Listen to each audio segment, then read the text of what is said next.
강원도 철원 한적한 산간 마을입니다.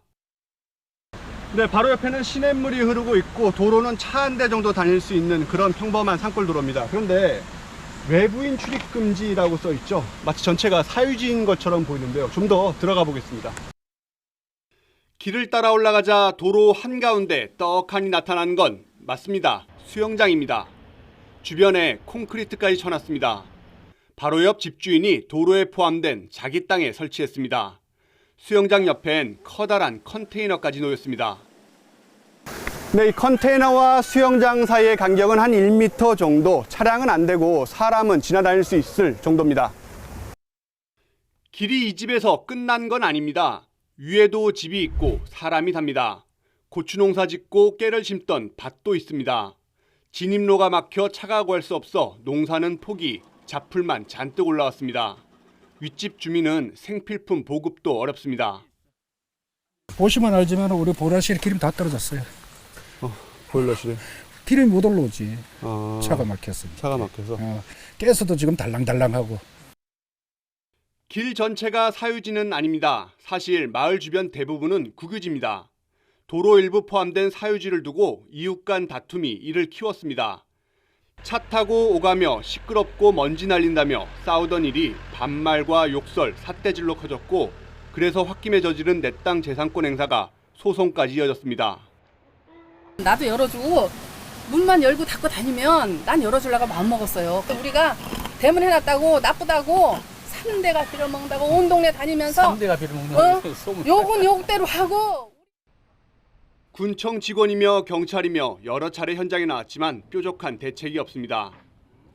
수십 년 이용하던 통행로가 갑자기 막힌 곳도 있습니다. 이달 초 평창 대관령 펜션 단지 모습. 길이 막혀 관광객들이 꼼짝을 못합니다. 수십 통 112 신고에 경찰까지 출동했지만 통행로 중간에 세운 차는 밤새 빼지 않았습니다. 저희 YTN이 받은 몇 장의 제보 사진입니다. 보시다시피 차량이 도로를 막았습니다. 바로 이곳인데요. 지금은 차가 빠지면서 통행이 가능해졌습니다. 과연 무슨 일이 있었던 걸까요? 차를 막았던 길목은 인근 말목장 소유, 목장 땅 임자는 산림청입니다. 수년 전 국유지를 임대받은 목장 주인이 갑자기 울타리를 친 겁니다. 그렇죠, 강제로. 손님들 다 있는데 성수기에 예. 그 손님들이 거의 100명 이상이 다 갇혀 있었던 거죠. 국유림을 임대를 받아서 말목장으로 하는 거예요. 자기 도로 소유권을 막 이렇게 주장하기 시작한 거예요.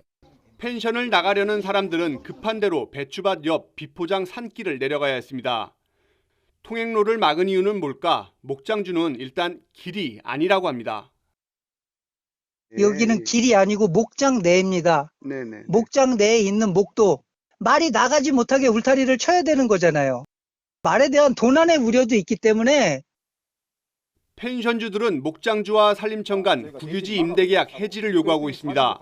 하지만 산림청은 이미 개인의 임대한 땅이고 군청이 먼저 도로로 지정해야 한다고 말합니다. 그 주민들이 평창군에 요구를 해서 평창군에서 움직여줘야지 이게 실마리가 풀릴 것 같아요. 사유지를 둘러싼 주민 갈등과 도로 분쟁 그리고 법적 다툼 이게 이제 비단 도심만의 일은 아닙니다. 해결을 위한 명확한 기준과 해법이 필요해 보입니다. YTN 지환입니다.